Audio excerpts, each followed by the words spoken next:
If you've been waiting for more options before making your move, well, your patience might finally be paying off.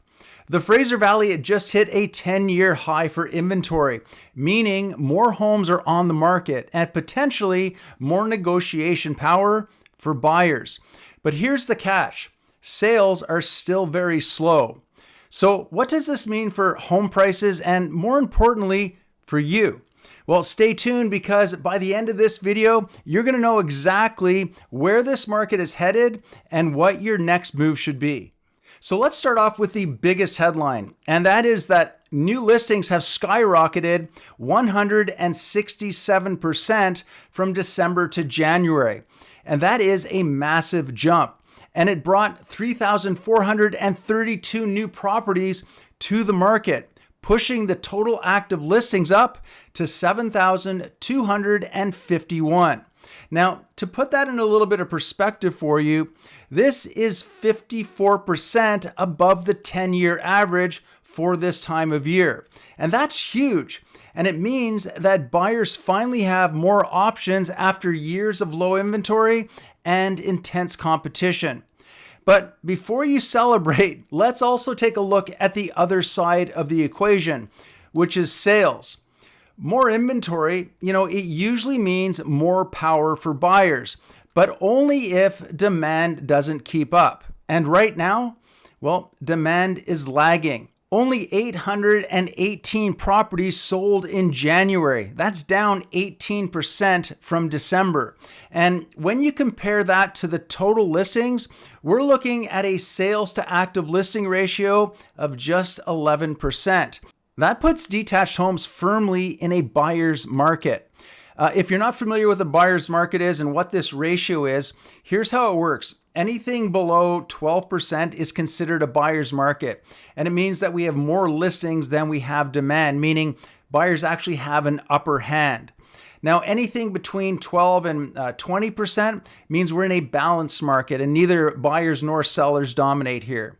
And then anything above 20% is called a seller's market. And that's when there's more demand for listings, meaning that sellers actually have more leverage there. So if you've been waiting to buy a detached home, this is the best negotiation power that you've seen in a long time. Now, sellers, don't panic just yet, because we need to talk about what's happening with home prices. So if homes aren't flying off the market like they used to, how long are they actually sitting? Well, here's what the latest numbers are showing us. Detached homes are currently sitting on the market for 52 days on average. Condos are sitting on the market for 42 days on average, and townhouses for 38 days on average. Now, that's a huge shift from this same time last year, when well-priced homes were selling in just days rather than weeks. Now, for sellers, this means that you need to be patient, or better yet, price your home strategically so that you can attract buyers. Overpricing in this market, that is a guaranteed way to sit on the market longer and potentially lose out on those offers. All right, let's talk prices, because that's what really matters, right? Now, despite more inventory and slower sales, home prices aren't dropping. But they're not really going up either. So when we look at the benchmark prices for January, detached homes, they sit at $1,482,400, which is up 0.1% from December, and it's also up 0.6% year over year. Now, when we look at townhomes, they're currently sitting at $826,000. That's down 0.2% from December, and it's also down 0.2% year over year. And then finally, condo apartments. They're currently sitting at $534,600. That is up 0.1% from December, and it's down 1.2% year over year. So what does all of this mean? Prices, they are stable, at least for now. But with more inventory hitting the market, buyers have more leverage to negotiate. And if demand stays low, we could actually start seeing downward pressure on prices in the coming months. Now, sellers, listen up. if you need to sell, this is not the time to test the market with an ambitious price. Price it right from the start, right out of the gate, and you're going to have a much better chance of selling before the competition heats up even more.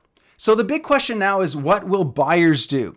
Well, the Bank of Canada is hinting at possible rate cuts, which could bring more buyers back into the market. But economic uncertainty with all of the tariffs and things is still in play, and some buyers may want to wait a little bit longer to see where things go. So if you're looking to buy, you finally have more options and more negotiation power than what we've seen in a long time. Now, if you're selling, pricing strategy is everything right now. And either way, timing is going to be key. The market is shifting very quickly, and the best strategy is going to depend on your specific situation. So if you want to chat about what makes the best sense for you, there is a link in the description box below where you can schedule a call with me. And don't forget to subscribe either, because trust me, this market is changing very fast and you don't want to miss out on the next update.